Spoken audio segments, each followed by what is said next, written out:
সবাইকে জানাই আমার আন্তরিক শুভেচ্ছা অভিনন্দন এবং কি সকলকে জানাই, পুরো সদর পৌরবাসীকে জানাই আমার পক্ষ থেকে, আমার সংগঠন জিয়া সাইবার ফোর্স জাতীয়তাবাদী যুব দলের পক্ষ থেকে জানাই পয়লা নববর্ষের শুভেচ্ছা, শুভ নববর্ষ।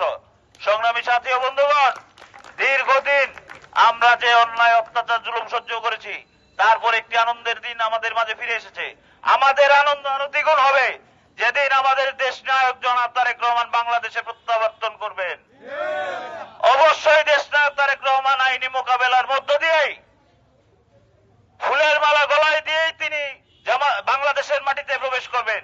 আর সেই দিন বাংলাদেশের একটি ঐতিহাসিক মুহূর্ত হবে, যেদিন দেখা যাবে তারেক রহমান সাহেবকে দেখার জন্য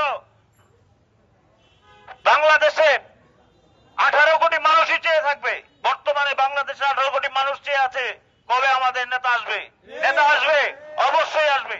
তারেক রহমান বীরের বেশে অবশ্যই আসবে ফিরে বাংলাদেশে। সংগ্রামী সাথী ও বন্ধুগণ, আজকের এই দিনে সবার কাছে অনুরোধ করি, আমাদের দেশনেত্রী বেগম খালেদা জিয়া, তিনি শারীরিকভাবে অসুস্থ, তার সুস্থতা কামনা করবেন। সংগ্রামী সাথী ও বন্ধুগণ, সারা বাংলাদেশে যেভাবে নির্যাতন নিপীড়ন হয়েছে, যে পরিবারগুলো আজকে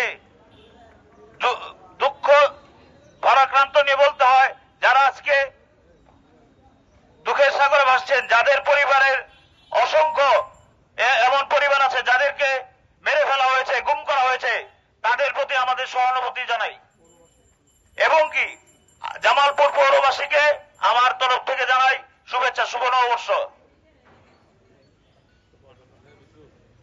সকলকে আজকের এই অনুষ্ঠানে উপস্থিত থাকার জন্য আমার তরফ থেকে আন্তরিক শুভেচ্ছা অভিনন্দন জানিয়ে এবং দেশনেত্রী বেগম খালেদা জিয়া সুস্বাস্থ্য কামনা করে দেশনায়ক তারেক রহমানের নির্দেশেই আগামী দিনে সকল কার্যক্রম পরিচালনা হবে। তারেক রহমান যেভাবে বলেছেন ঠিক সেভাবেই আগামী দিনে নির্বাচন হবে। 31 দফা দাবি বাস্তবায়নের মধ্য দিয়েই আগামী দিনে বাংলাদেশ রাষ্ট্র গঠন, বাংলাদেশ রাষ্ট্র পরিচালিত হবে। এই 31 দফার মাধ্যমেই বাংলাদেশ একটি সুষ্ঠু সরকার হবে। আগামী দিনে জনগণের প্রত্যক্ষ ভোটেই বিএনপি নির্বাচিত হয়ে সরকার গঠন করবে, আর সেই সরকারের প্রধান থাকবেন আমাদের দেশ নায়ক জননেতা জনাব তারেক রহমান। সকলের সুস্বাস্থ্য কামনা করে আমি আমার বক্তব্য এখানে শেষ করছি এবং কি আজকের এই অনুষ্ঠান সমাপনী ঘোষণা করছি। সকলকে ধন্যবাদ। বাংলাদেশ জিন্দাবাদ। বাংলাদেশ